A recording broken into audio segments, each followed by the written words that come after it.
Welcome to another edition of Anglican Unscripted, the 5:30 p.m. edition. George and I are about to run out to grab our meals, but before we do that, we saw this breaking news and we need to tell you. I'm Kevin Carlson. And I'm George Conger, and today is April 4th, 2016.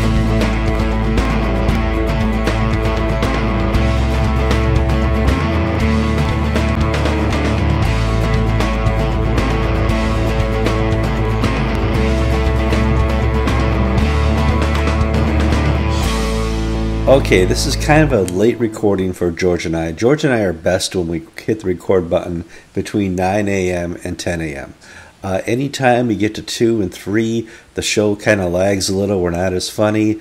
This is a 5:30 show. Basically, I'm not sure whose head's going to hit the table first. One of us is likely to fall asleep during this report, like most of our audience does. So first of all, there's two breaking news stories today.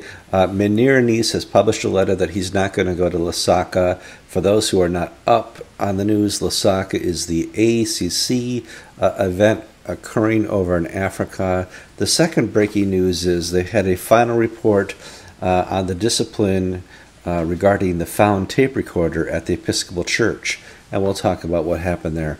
First, let's move on to Lusaka. For those of you, I'll bring it quickly up to speed here. The primates had a meeting 2 months ago where they decided the Episcopal Church needs to be held accountable for changing its canons on marriage. The accountability would be for a period of 3 years. They could not attend, vote, or have any doctrinal say in the church. That means things like the ACC, the Anglican Consultative Council. Michael Carey gave a press conference and said, yes, that means the ACC, we won't be attending. Well, lo and behold, 2 months later, guess where all tech is? And they're kind of treating this like a council of the church. If you're reading these ENS articles, this is it. This is the most important meeting of the Anglican Communion in the last 90 years. This is, we're gonna solve climate change. We're gonna solve poverty, and we're gonna take over the leadership of the church. George, we're not getting another letter from a GAFCON primate. Menir is a Global South primate. There's a lot different here. Yes. So you've touched on several important points. Of course. First, it's 5 o'clock. I need Kevin, to wipe them out. You're absolutely right. The Episcopal News Service has gone on overdrive in painting this meeting as being most important thing that's happened in years. ACC meetings are not important for what they do, but for who attends them. Mm-hmm. Because the ACC meeting is one of the ways that people determine who's in or who's out, who's an Anglican, who isn't.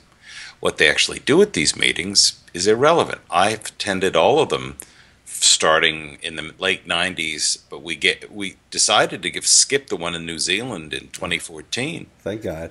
Well, but you know, Kevin, they just don't do anything. They're more noted for what they don't do. You and I were in Jamaica, and Jamaica was noted for the fact that they didn't adopt the covenant. Yep. Well, not only did they not adopt it, they switched the wording so much that they pissed off the Global South and angered a lot of the attendees. But Jamaica was good just because it was the weather in Jamaica was nice. That's my memory, George. I went to an ACC meeting in Hong Kong when George Carey was Archbishop, and the ACC told the Episcopal Church, told Michael Ingham of the Anglican Church of Canada, and warned the Episcopal Church, "Don't you dare do gay blessings or gay marriage." Well, you know, see how that lasted.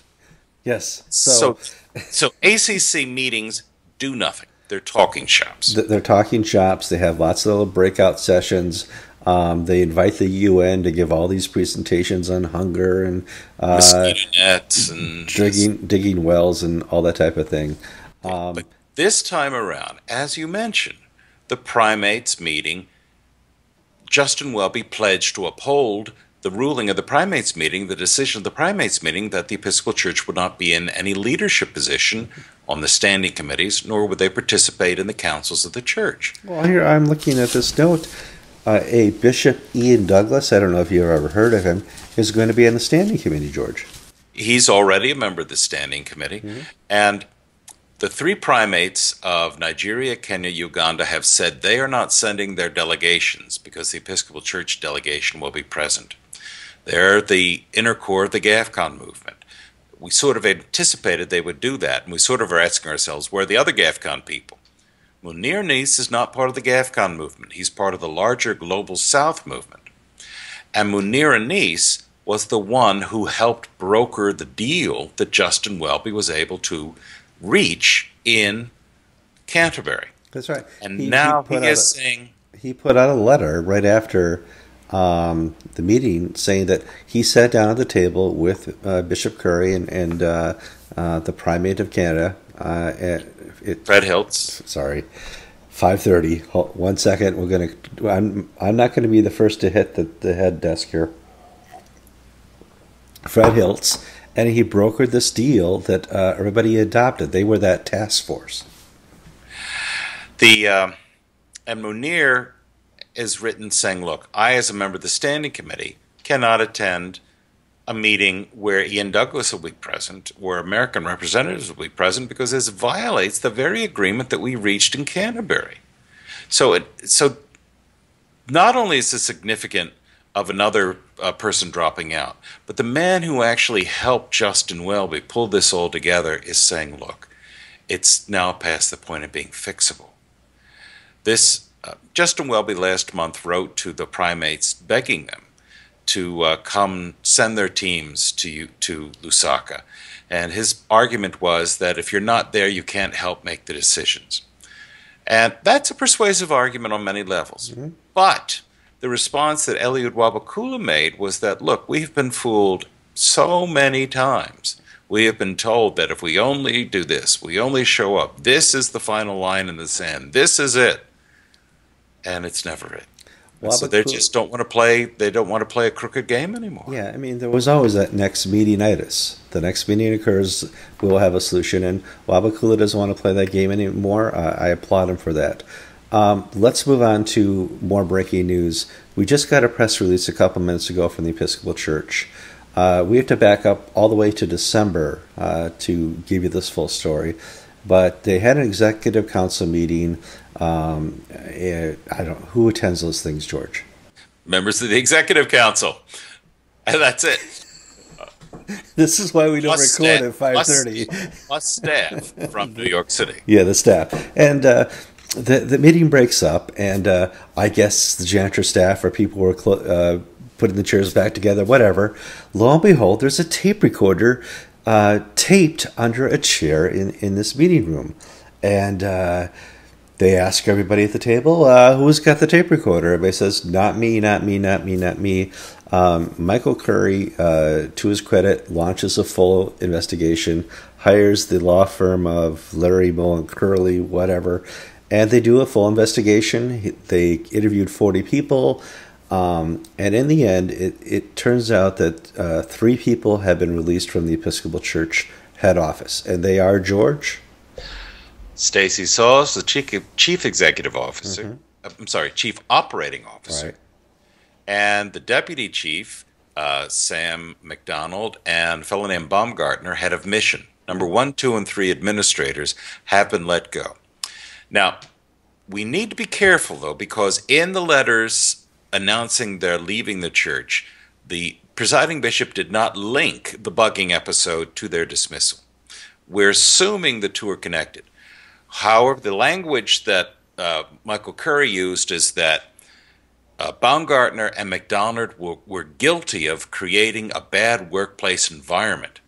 Now, does that mean sexual harassment? Does that mean bullying? Does that mean bugging the executive council? And Stacy Sauls was found not guilty of misconduct, but guilty of incompetence for not knowing what was going on. So Sauls is basically being said bye-bye, while the other 2 guys, McDonald and Baumgartner, have been fired or terminated, as the letter says. Well, you want to talk about bad working environments in the Episcopal Church, 815. You can go all the way back to Browning. And her name was Cook, the lady. Ellen Cook. Ellen Cook, who stole $2 million. It's basically run just short of the Stalin regime. My way or the highway. And No, no, no, not on the highway, my way, or I'll kill you. or I'll kill you. And so it's not been a comfortable place for decades. So we applaud Michael Curry for putting the investigation together and coming to a decision here. It's hard to take out the old guard, and I'm interested to see how this works long term. It's ironic that he said he would not go to ACC, that the Episcopal Church would not go to ACC because we are honorable, we're going to do what the primate said, and we need to set the example. Well, in this letter he says we need to set the example. We're going to be leaders, we're going to be the best church we can be. We're going to hire a company called Human Synergetics. They are a desert survivalist type company where they test leaders by doing those you fall backwards and your co-workers will catch you type thing. It's ironic that you can be trustworthy for this but not the other. Well, whatever. So how does this bode for the Episcopal Church, George? It bodes very well, because Michael Curry is cleaning house. He's getting rid of the hangovers from the Griswold and the Jeffrey Shorey regimes, and he's, for better or for worse, he's putting in his own people. He's not repudiating his predecessors, but he's certainly getting rid of their people. Now, the image he has the ability to recreate the center of the Episcopal Church in his own image to his own likings. That can either be very good or very bad. We just don't know. Not yet. Okay. But I believe it can only be an improvement. It can only be. So, listen, Monday here at the Carlson household was Chinese food night, and so George and I need to break up now and end the show. Well, what are you having for dinner, George? I don't know, Kevin. We had the bishop here yesterday, and I still am in a daze. That's right, the bishop came. You had quite a few baptisms. 21 confirmations and 2 baptisms, all adults. That's amazing. And you were talking about a church plant? Yeah, we're going to do a church plant. Wow. We're up. Things are popping. We're up about 15-20% in attendance over last year. Mm-hmm. And we're about to hit a wall, meaning we have no more folding chairs. No more folding chairs on the aisles. And so we're going to do a church plant to help alleviate crowding, because we're running out of part. We were at 120% capacity on Sunday. Low Sunday after Easter. We're still got people sitting in chairs in the narthex. Good job. All right, I'm Kevin Carlson. And I'm George Conger, and you've been watching episode 223 of Anglican Unscripted.